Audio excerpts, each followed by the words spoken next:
Makadii kwose kwamuri kumativi mana ose enyika. Ndinokukwazisai muzita raJesu Kristu anouya nekukasika. Hosea chapter 4 vhesi ya6a inotiyo vanhu vangu vaparara nekushaya zivo. B yacho inobva yatiyo zvawaramba zivo neni ndichakurambawo. Saka B iri kutsanangura kuti vanhu havasi kungoshayiwa zivo but vari kutoramba zivo. Kushaya zivo ndeimwe nyaya but kuiramba yaimwe nyaya. Kusadzidza ndeimwe nyaya asi kusada kuramba kudzidza iyo yatova imwe nyaya. Saka mukati mezinonguva pane zivo yanda kuvigirai.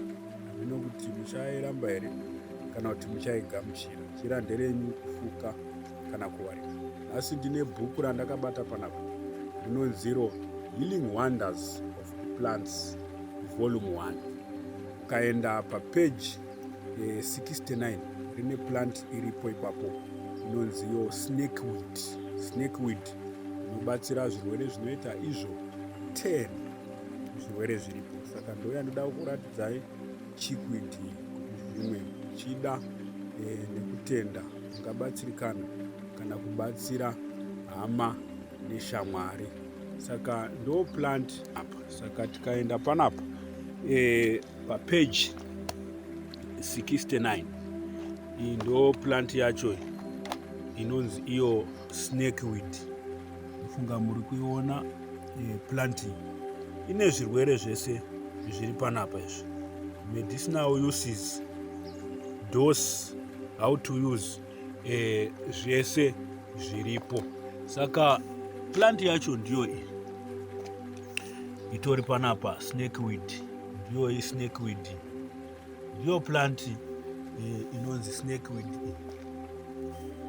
Ifunga muri kuiona snakeweed plant iri panapa. Snakeweed plant ndo zvayakaita izvi nekuzara kwayo. Ndo mashizha acho awa, ndo tumaruva twacho iti. Plant iyi ine tumvere mumasaidhi umu. Haibayi, hainhuwi zvakare, haina odho.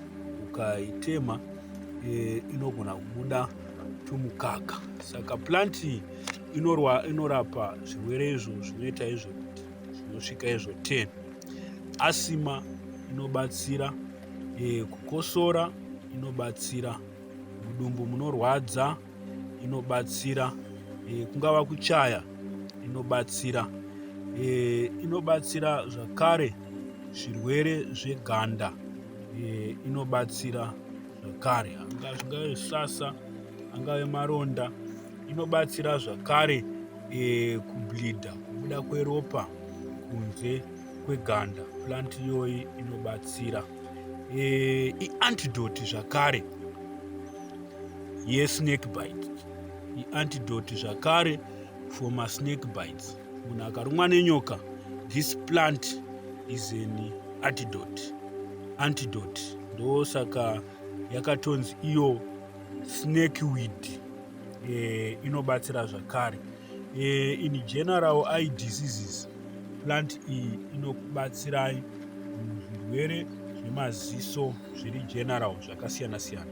Saka kana muchida kuti munobatsirikana sei pane zvirwere zvandataura, enda kucomment section wobvunza ikoko pachirwere chaunenge uchida kubatsirwa nacho. Kana uchiziva plant rine shona kuti rinonzi chii, tipo zita zvakare mucomment section. Kana uno umwe mubvunzo pamusoro pamamwe maplants kana kuwedzera, taura kucomment section. Mwari vakuitire zvakanaka. Have a good day.